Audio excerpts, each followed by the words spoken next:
जरा सोचिए, क्या एक बिल्कुल सही सलामत फलता फूलता लोकतंत्र बस एक ही रात में खत्म हो सकता है?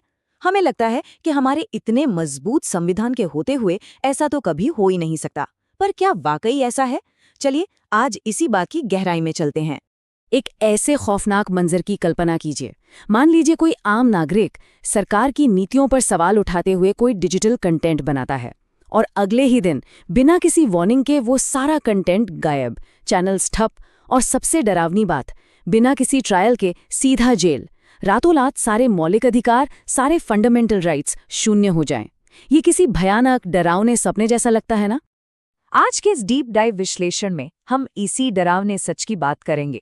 हम डिकोड करने वाले हैं भारतीय संविधान के सबसे ताकतवर और सच कहें तो सबसे ज्यादा बहस वाले हिस्से को, यानी आपातकालीन प्रावधान या इमरजेंसी प्रोविजंस। तो चलिए इतिहास के पन्नों को थोड़ा पीछे पलटते हैं।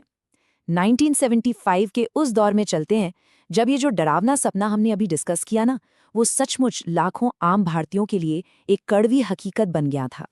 ये सब इतनी तेजी से हुआ कि किसी को संभलने का मौका ही नहीं मिला।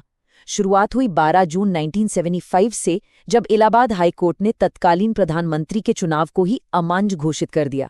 इसके बाद तो जैसे भूचाल आ गया। जून के मध्य तक पूरे देश में जबरदस्त विरोध प्रदर्शन होने लगे और फिर आई 25 जून की वो रात जब अचानक से पूरे देश पर राष्ट्रीय आपातकाल यानी नेशनल इमरजेंसी थोप दी गई। इस एक घोषणा ने आम इंसान की जिंदगी को पूरी तरह से पलट कर रख दिया। सोचिए, अखबारों के दफ्तरों की बिजली तक काट दी गई थी ताकि पूरी प्रेस सेंसरशिप लागू की जा सके। बड़े बड़े विपक्षी नेताओं को रातों रात उनके बिस्तरों से उठाकर जेल में डाल दिया गया। नागरिकों की बोलने की आज़ादी पूरी तरह कुचल दी गई। यहाँ तक कि लोकसभा का कार्यकाल भी आगे बढ़ा दिया गया। ये वाकई एक स्तब्ध कर देने वाला दौर था। अब यहाँ एक बहुत बड़ा सवाल उठता है, कानूनी तौर पर इतनी असीमित ताकत का इस्तेमाल आखिर मुमकिन कैसे हुआ? इसके पीछे का संवैधानिक तंत्र क्या था? इसे समझने के लिए हमें नजर डालनी होगी आर्टिकल 352 पर। देखिए, 1978 से पहले आर्टिकल 352 के तहत इमरजेंसी लगाने के 3 मेन ट्रिगर्स थे। पहला तो सीधा सा था, आधिकारिक युद्ध या वॉर, जैसे 1962 और 1971 में हुआ। दूसरा था बाहरी आक्रमण, लेकिन जो तीसरा ट्रिगर था ना, वो बहुत ही अस्पष्ट और गोलमोल सा था, आंतरिक अशांति या इंटरनल डिस्टर्बेंस। और इसी एक ढीले से शब्द का फायदा उठाकर 1975 में पूरे देश को इमरजेंसी की आग में झोंक दिया गया। अब ये अधिकार कैसे छीने गए? इसके पीछे 2 बहुत ही दिलचस्प कानूनी मैकेनिज्म काम करते हैं। एक तरफ है आर्टिकल 358, जो युद्ध के समय अपने आप लागू हो जाता है और सिर्फ आर्टिकल 19 यानी बोलने की आज़ादी को रोकता है। लेकिन दूसरी तरफ है असली हथियार, आर्टिकल 359। इसके जरिए राष्ट्रपति के एक आदेश से बाकी के सारे मौलिक अधिकार भी सस्पेंड किए जा सकते हैं। और 1975 की आंतरिक इमरजेंसी में यही सबसे बड़ा और खतरनाक टूल साबित हुआ। 1975 के इस भयंकर तजुर्बे ने ये साफ कर दिया कि हमारे सिस्टम में कुछ बहुत ही खतरनाक लूप होल्स हैं। इसी को सुधारने के लिए 1978 में एक बहुत ही ऐतिहासिक कदम उठाया गया, 44th संविधान संशोधन। चलिए देखते हैं कि इस अमेंडमेंट ने चीजों को कैसे फिक्स किया। सबसे पहले तो उस गोलमोल शब्द आंतरिक अशांति को उठाकर बाहर फेंका गया। उसकी जगह एक बहुत ही सख्त और क्लियर शब्द लाया गया, सशस्त्र विद्रोह यानी आर्म्ड रिबेलियन।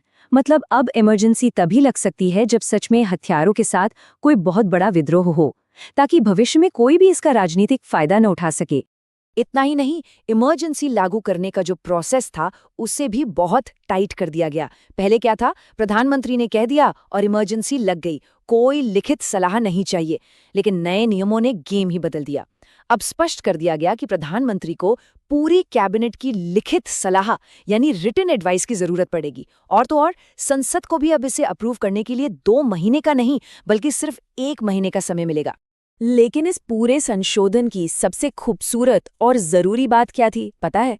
वो ये थी कि आर्टिकल 20 और 21 को अब कभी भी किसी भी हालत में सस्पेंड नहीं किया जा सकता, चाहे कितनी भी बड़ी इमरजेंसी क्यों ना आ जाए। यानी जीवन का अधिकार और मनमानी गिरफ्तारी से सुरक्षा, ये राइट्स अब हमेशा के लिए सुरक्षित कर दिए गए हैं। तो ये तो बात हुई पूरे देश पर लगने वाली इमरजेंसी की। लेकिन संविधान में 2 और तरह के एक्सट्रीम क्राइसिस प्रोटोकॉल्स हैं जो राज्यों और देश की अर्थव्यवस्था से जुड़े हैं। चलिए उन पर भी एक नज़र डालते हैं। पहला है आर्टिकल 356, जिसे हम आम बोलचाल में राष्ट्रपति शासन या प्रेसिडेंट्स रूल कहते हैं।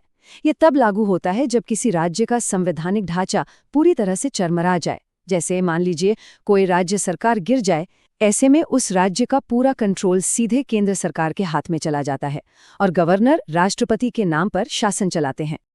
अब एक दिलचस्प बात बताऊं, इतिहास में इस आर्टिकल 356 का शायद सबसे ज्यादा मिसयूज हुआ है। अक्सर राजनीतिक खुन्नस निकालने के लिए राज्य सरकारों को गिरा दिया जाता था, लेकिन फिर आया 1994 का landmark SR Bommai case. Supreme court ने साफ कर दिया कि अदालतें इस प्रेसिडेंट्स रूल का जुडिशियल रिव्यू कर सकती हैं। इस एक फैसले ने इस पावर के गलत इस्तेमाल पर काफी हद तक लगाम लगा दी। चलिए चीजों को थोड़ा सिंप्लीफाई करते हैं। मेनली 3 तरह की इमरजेंसी होती हैं। पहला, आर्टिकल 352 यानी नेशनल इमरजेंसी, जो युद्ध या सशस्त्र विद्रोह पर लगती है। दूसरा, आर्टिकल 356 यानी राष्ट्रपति शासन, जो किसी राज्य के फेल होने पर लगता है। और तीसरा है आर्टिकल 360 यानी फाइनेंशियल इमरजेंसी, जो तब लगती है जब देश की आर्थिक स्थिति बहुत बड़े खतरे में हो। फाइनेंशियल इमरजेंसी की बात चली है तो एक बहुत ही सुकून देने वाला फैक्ट बताता हूँ। क्या अंदाजा लगा सकते हैं कि भारत के पूरे इतिहास में आर्टिकल 360 का इस्तेमाल कितनी बार हुआ है? जवाब है बिल्कुल 0, 0, एक बार भी नहीं।